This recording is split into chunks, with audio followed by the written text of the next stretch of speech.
ओम नमः शिवाय। दोस्तों जय श्री कृष्णा। आज इस वीडियो में जानेंगे 2021 में पड़ने वाले हरतालिका तीज से संबंधित बहुत महत्वपूर्ण सवालों के जवाब। जो भी हरतालिका तीज का व्रत करता है उसके मन में यह सवाल कहीं ना कहीं आते हैं। इस वर्ष 2021 के दिन 9 सितंबर के दिन गुरुवार पड़ रहा है, तो मन में कई तरह के, जैसे कि गुरुवार को बाल कैसे धोने चाहिए, सबसे बड़ी दुविधा का सवाल यही होता है। उसके पश्चात सवाल आता है गर्भवती महिलाएं कैसे इस व्रत को करें। तीसरा सवाल आता है जो पीरियड आ गया है कई महिलाओं को, या व्रत के दिन पीरियड आ जाता है तो व्रत कैसे करना चाहिए। साथ ही सवाल आता है निर्जला व्रत कैसे करें। कई जन किसी कारणवश व्रत निर्जला नहीं कर पाते, तो उनके मन में यह सवाल आता है, तो इसका भी आपको आज इस वीडियो में समाधान मिलेगा। साथ ही अन्य जो महत्वपूर्ण जानकारियां हैं वह भी आज आपको इस वीडियो में देंगे। देर न करते हुए आरंभ करते हैं। सर्वप्रथम यह व्रत अद्भुत होता है, भगवान शिव और माता गौरी को समर्पित। यह व्रत जो भी भक्तजन सच्चे मन से करता है उसके जीवन की समस्त मनोकामनाएं पूर्ण होती हैं। सबसे पहला सवाल आता है गुरुवार है तो बाल कैसे धोएं। जैसे कि महिलाएं और पुरुषों के लिए शास्त्रों में अलग अलग नियम बनाए गए हैं, तो उसमें से ही एक यह नियम है कि गुरुवार के दिन बाल नहीं धोने चाहिए। परंतु यह भी कहा गया है कि कोई खास दिन पड़ जाए, जैसे कि विशेष दिन पड़ जाए, हरतालिका तीज साल भर में 1 या 2 बार आती हैं, तो फिर सवाल आता है गुरुवार महत्वपूर्ण है या हरतालिका का तीज का दिन महत्वपूर्ण है।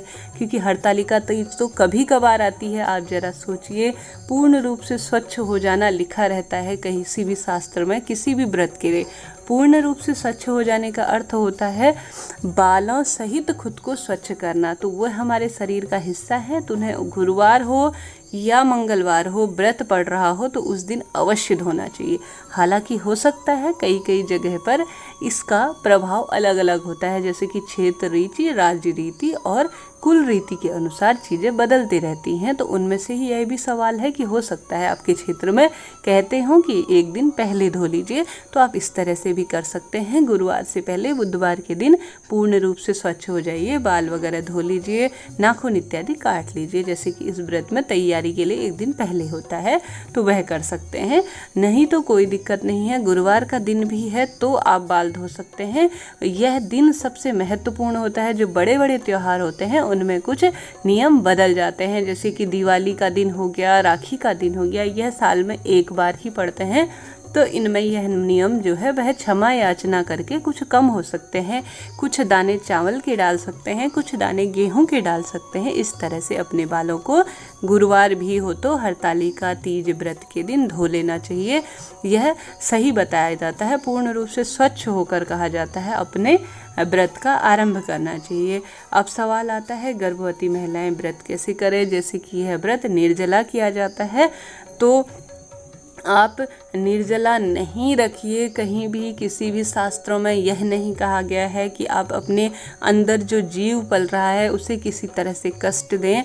सबसे पहले आप जल ग्रहण करके फल इत्यादि लेकर के व्रत को कर सकती हैं। पूर्ण रूप से आपको फल मिलेगा, यह बात आप ध्यान रखिए। व्रत आप कीजिए, पूजा अर्चना कीजिए, जाप वगैरह करिए, परंतु किसी भी जीव को, आपके शरीर पर जो जीव पल रहा है उसकी जिम्मेदारी आपके ऊपर है। आप जैसा खाएंगे उसको लगेगा, तो आप इस दिन जल ग्रहण कर सकती हैं। साथ ही जो फल फ्रूट इत्यादि खाकर इस व्रत को कर सकते हैं। यह हो गया इसका दूसरा सवाल। तीसरा सवाल आता है जो सबसे महत्वपूर्ण है, पीरियड में व्रत कैसे करें। पीरियड में व्रत करने को लेकर मैंने कई पहले भी वीडियो बनाए हैं, कैसे करें क्या करें। आप इस दिन व्रत को मत छोड़िए। साल भर में ही भगवान के यह व्रत आते हैं। आप व्रत करेंगे, संपूर्ण जो नियम होंगे उनका पालन करेंगे, जो भी इसके नियम होंगे पूर्ण रूप से श्रृंगार इत्यादि करके, और एक दिन पहले से ही तैयारी करेंगे किसी भी चीज़ का। पर इस बात का ध्यान रखिए कि पूजा की किसी वस्तु को आपको हाथ नहीं लगाना है, भोग इत्यादि को आपको हाथ नहीं लगाना है। आपके घर में कोई सुहागिन अन्य महिलाएं हैं तो उनसे आप अपने नाम की पूजा करवा सकते हैं। आपके हस्बैंड अगर इस व्रत को आपके स्थान पर कर सके आपके साथ साथ तो बेहतर है, उनसे पूजा करवा सकते हैं। मानसिक रूप से भगवान के नामों का जाप कर सकते हैं।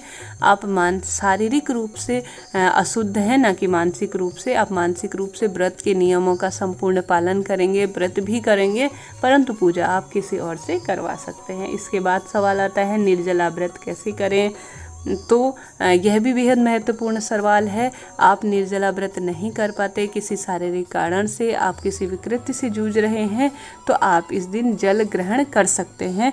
आप पूरे दिन निर्जला रह सकते हैं। कथा सुनने के बाद आप जल ग्रहण कर सकते हैं। प्रदोष काल में जब आप कथा करेंगे, पूरे दिन आप जल ग्रहण नहीं कर पाते, या आप दिन भर में भी जल ग्रहण कर सकते हैं। मैं तो ये कहूँगी चाय ले सकते हैं, जूस ले सकते हैं, परंतु जहाँ तक पॉसिबल हो आप पूरे दिन निर्जल रहने की कोशिश कीजिए। और शाम के समय में जब आप प्रदोष काल में कथा सुन लेंगे, पूजा कर सकते हैं, उसके बाद अपने पति के हाथ से पानी जूस ले सकते हैं। आप किसी कारणवश भगवान से क्षमा याचना करके दिन भर में भी पानी का सेवन 1 या 2 बार कर सकते हैं। इस तरह से शरीर से बढ़कर कुछ नहीं है। भगवान भाव के भूखे हैं। खुद को कष्ट पहुंचाकर किसी भी व्रत को सफल नहीं माना जा सकता। यह बात आप ध्यान रखिए। सबसे महत्वपूर्ण जो 2 नियम हैं इस व्रत के, वह सबसे पहले भगवान के आगे आप भगवान माता गौरी, विशेष रूप से यह व्रत श्रृंगार का माना जाता है, तो आप अपना सिंदूरा रखना ना भूलिए भगवान के आगे, और उसमें से थोड़ा सा सिंदूर जब आप व्रत का पारण करेंगे अपने माथे पर सर्वप्रथम लगाइए। उसके पश्चात इसे पूरे साल भर माता गौरी का जो सिंदूर होगा उसे अपने सिंदूर में डालकर पूरे साल इसे जरूर लगाइएगा। और अपनी सास के लिए बायना निकालना ना भूले। आप चाहें तो 16 श्रृंगार की वस्तुएं निकालें, चाहे तो आप 5 ही निकाल दीजिए। पर सास या बड़ी जेठानी जो भी सुहागिन महिलाएं हैं उन्हें दान के रूप में यह सरगी अवश्य दें, या सरगी कह लीजिए, या आप अपने भेंट स्वरूप इसे, उसमें आपकी क्षमता के अनुसार जितना आप दान की वस्तुएं रख सकते हैं बेहद उत्तम है। और ज़्यादा से ज़्यादा इस दिन दान सुहाग का अवश्य कीजिएगा। ऐसा करना बेहद महत्वपूर्ण माना जाता है। और व्रत से संबंधित कोई सवाल है तो बेझिझक अपना पूछिएगा मुझसे, और कमेंट्स बॉक्स में जय माता दी लिखना ना भूलें। ओम नमः शिवाय। राधे राधे।